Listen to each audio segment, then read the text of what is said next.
Hey guys, this is Cam, Oregon Knife Guy. Me and the boys are out walking the trail. Figured I'd do a little video. It's going to turn into a small series of videos because, well, we went overboard. It was my birthday, and my birthday knives are starting to roll in. So the first one arrived today. So I turned 45 on September 6th, and we just thought it was fitting that I was looking through products, and I found on GP Knives, a GP Knives exclusive Spyderco. It is the Spyderco Urban in CPM Rex 45. So far, I think I'm loving this knife. It's going to work good for carving. It's, white FRN. I don't know if it's PVD or DLC coated, but one of those two. It's a slip joint, except for it's one of Spyderco's slip joints. I don't know if you haven't experienced a Spyderco slip joint. They're definitely not like a traditional slip joint. So in a traditional slip joint, even a slip joint with a half stop, right? They have just a squared off tang. So you have the flat spot on the spine side where the back spring rests. Then the end of the tang is perfectly flat, and then it arches all the way down.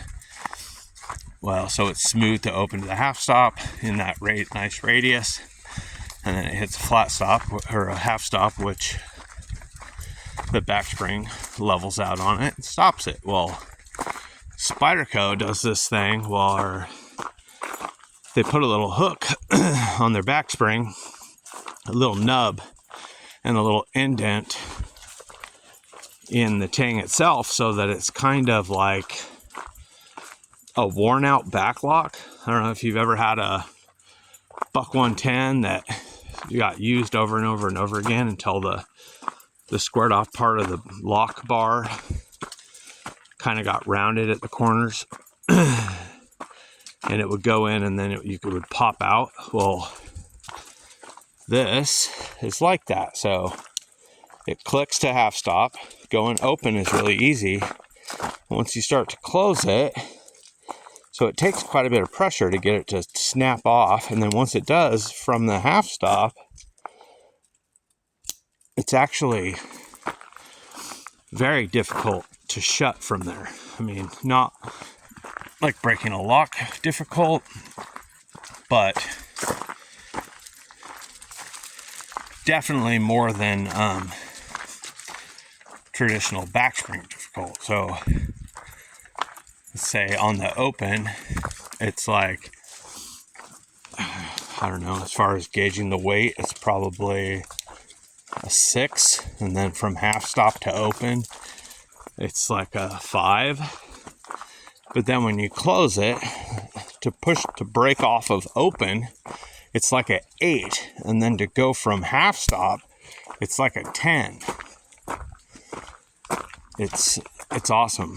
So I love it. I've also, I saw on a couple of videos that it is the most affordable way to get into any Rex 45. GP Knives exclusive, like I said. I think I paid $90 for it.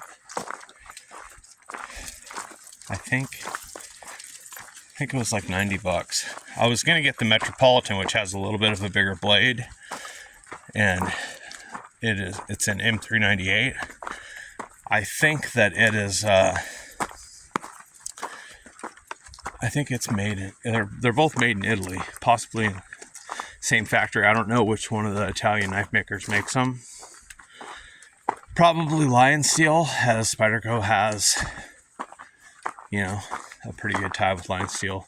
They make the Spy Opera and the new Spyderco Slim. I believe they make the Metropolitan and the Urban also. So, they're starting to go uphill. But, so other than that, I've got my tagged out with my titanium scales back on it. And in my back pocket next to my wallet, I've got the military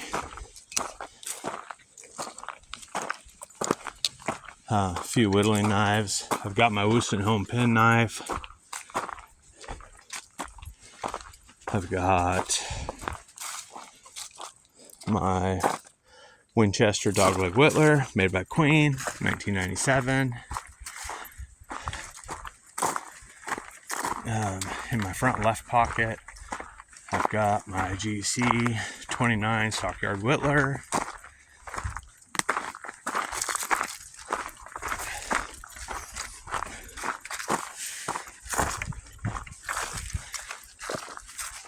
And then I've got some fixed blades attached to my backpack. I've got the SDOK EDC. I wish they put a different name on this knife, but that's all. On my belt, I've got the White River M1 backpacker. In the front, I've got the Truzzola Tamahashi, I think it is, made by Civivi. And in the very back of my belt, in a little leather sheath, I've got this. This knife is made by Rick's Metals on Etsy. At least he claims he makes it. It looks to me like a Pakistan-made knife. I'm sure, I know I did a video on it. They claim that it's D2 steel and that they do all the work in, I don't know, it's one of those southern states. But as far as I can tell, I sharpened it and it felt like freaking butter on my diamond stones. It doesn't hold an edge. It's very soft. I mean, I wouldn't say that it's unheat treated, but it's like 55 Rockwell or something. You can easily scratch it with another knife. It's soft. The guy did give me a refund though. I paid $35 for it. He claims they're customs, but he in a $35 custom knife, kind of cool. But dog shit performance. Speaking of dog shit, my dogs don't seem to want to walk. Come on, boys. You're killing me. Come on, let's go. Are you ready? Smile at the camera. There you go. Now come on. Sometimes my sweet boys, they'll just stop. And I have a retractable leash that I keep attached to my backpack, to my it's the Osprey 26 liter hike light, which I love this pack. It is freaking phenomenal. But what I don't love is when I'm walking and both dogs stop and lock their legs, it just like putting an anchor out. But that's all I've got on me. This is the first of, I think, probably going to be 4 videos. I ordered a couple of traditional slip joints, this and this, and my wife ordered me something special. So I think my wife's present going to be here next. I'm not going to say what it is, but I will show it as soon as it gets in. So I'm Cam, the Oregon knife guy. That's Odin. And then the little one, Cyrus. And we're out.